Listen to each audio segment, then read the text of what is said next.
December 7th, 1941, a surprise strike by the Japanese on Pearl Harbor. A day later, President Franklin Roosevelt addressed Congress. In infamy. Across the Atlantic, British Prime Minister Winston Churchill closely monitored Americans' outrage. Soon he set off across the Atlantic Ocean to see Roosevelt and to stay at the White House. The White House lets the nation in on an inspiring secret. Winston Churchill is here. Very risky trip. Took him 10 days. Churchill's visit, kept confidential until he had arrived safely, was a pivotal moment in the Second World War, says author Robert Smull. He saw America as the defender of democracy. Smull is a longtime professor at the University of Notre Dame, where I took his journalism courses. He spent years researching Churchill and the presidency for his new book, Mr. Churchill in the White House.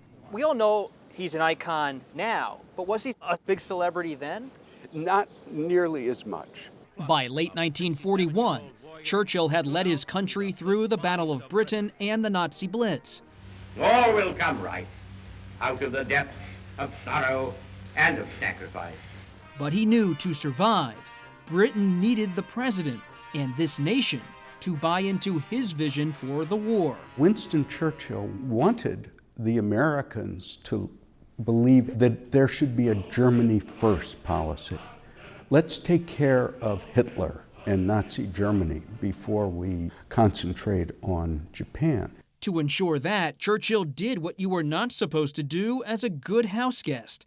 He essentially moved into the White House. For the first visit, he said, I expect to stay a week. And the first week ended, and the second week ended, and then there was a third week. Those 3 weeks helped change the course of history. He gets here on December the 22nd. The next day, the president and Churchill have a press conference. The very next day, he is with the president at the lighting of the Christmas tree. Christmas comes, they go to church together. The next day, what does he do? What kind of a people do they think we are? Gives a speech to a joint session of Congress. We shall never cease to persevere against them until they have been taught a lesson which they and the world will never forget. And then they get down to business and create the marching orders for the war itself. Smull takes readers inside high-level strategizing, along with the private pomp and circumstances. What was Churchill like as a house guest? Everyone said he was very demanding. One of the workers in the White House later said he acted as if he belonged there.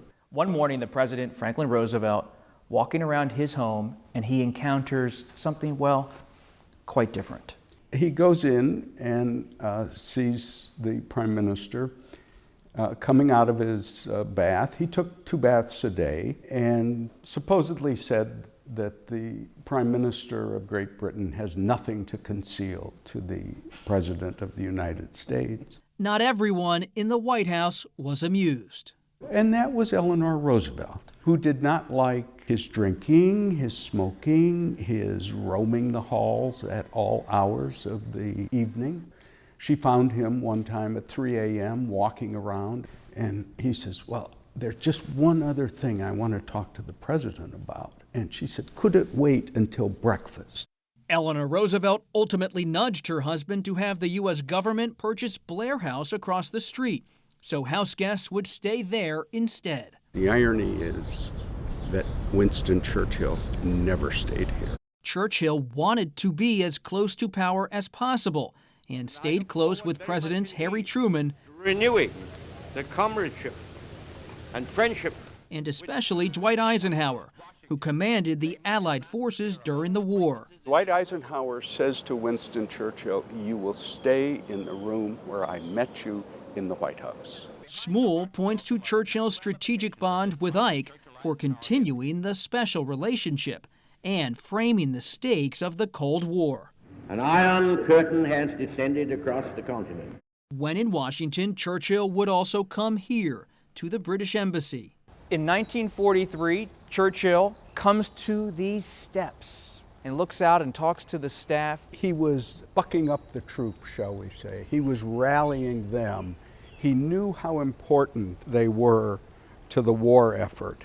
And Churchill, whose mother was born in New York, is immortalized just outside the embassy walls on Massachusetts Avenue. 1 foot on American soil, 1 foot on British soil. That tells you everything, doesn't it? It tells so much.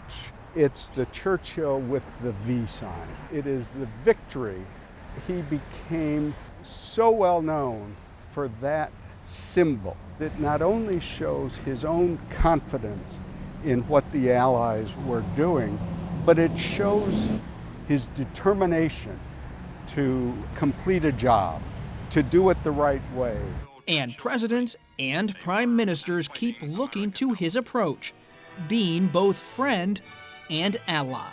Churchill was always about personal diplomacy. He thought that he could, through his personality, through his rhetoric, influence what people thought. And by influencing them, policy might change. NATO leaders this week, however, didn't stay at the White House, though they stayed close with President Biden.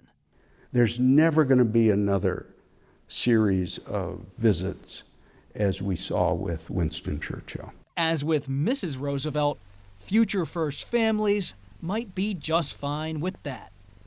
For CBS Saturday Morning, Robert Costa, Washington.